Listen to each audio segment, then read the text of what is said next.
La monarchie britannique traverse l'une des plus graves crises de son histoire récente. En cause, l'interview accordée cette semaine par Harry et Meghan à la star de la télévision américaine Oprah Winfrey.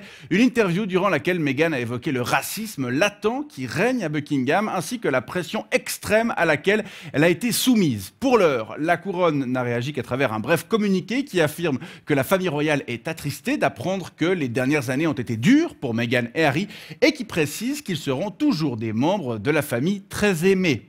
On va parler de cette crise et de ses conséquences avec vous, Andrew Rutherford. Bonsoir. Bonsoir. Vous êtes journaliste au Times, spécialiste de la famille royale. Alors, comment vous décririez l'ambiance au palais à l'heure actuelle? Well, imaginez-vous un bateau rempli de chicken. Vous prenez tous les chickens, vous leur coupez la tête, vous les relâchez dans le bateau et vous faites un trou dans la coque du bateau. Voilà l'ambiance. Les gens courent partout comme des poules sans tête alors que le navire est en train de sombrer, c'est ça? Absolutely, c'est la panique. Panique! Mais la reine, ses proches et leurs conseillers devaient tout de même s'attendre à ce que Meghan ne soit pas tendre avec eux. Well, pas vraiment parce que pour s'attendre à ça, il aurait fallu qu'ils la connaissent.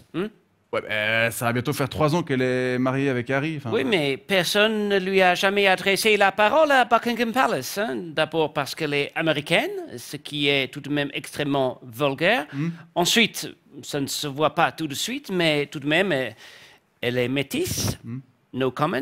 Et surtout, enfin, c'est une actrice de cinéma, ce qui est une profession presque aussi indigne que prostituée ou influenceuse. C'est vrai que Meghan a eu de la peine à s'intégrer à la famille royale, raison d'ailleurs de son départ pour la Californie il y a un peu plus d'1 an. Oui, elle est retournée dans ce pays de stupre et de fornication en portant le rouquin avec elle et le palais espérait ne plus jamais entendre parler d'elle.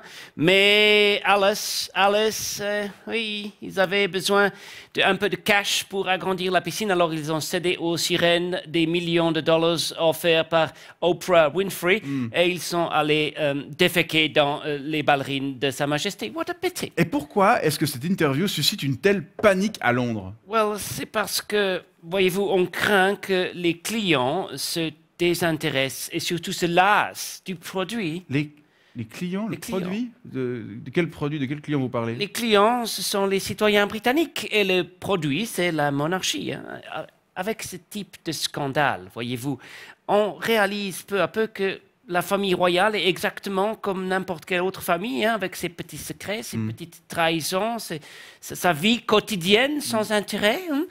Et pourquoi alors payer un abonnement si cher pour assister à un spectacle d'une banalité aussi crasse? Attendez, pourquoi payer un abonnement? Oui, les impôts, alors que pour une dizaine de francs par mois, on peut voir la même chose confortablement assis et de manière condensée sur Netflix. Ah oui, vous faites allusion à la série The Crown. Super. Absolutely, The Crown, où les personnages sont en plus plus beaux et moins fades que les vrais.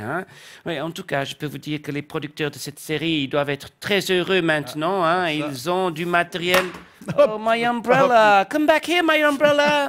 Oui, je disais, les producteurs de cette série doivent être très heureux parce qu'ils ont maintenant du matériel pour faire encore 2 ou 3 saisons facilement comme ça. Bien sûr.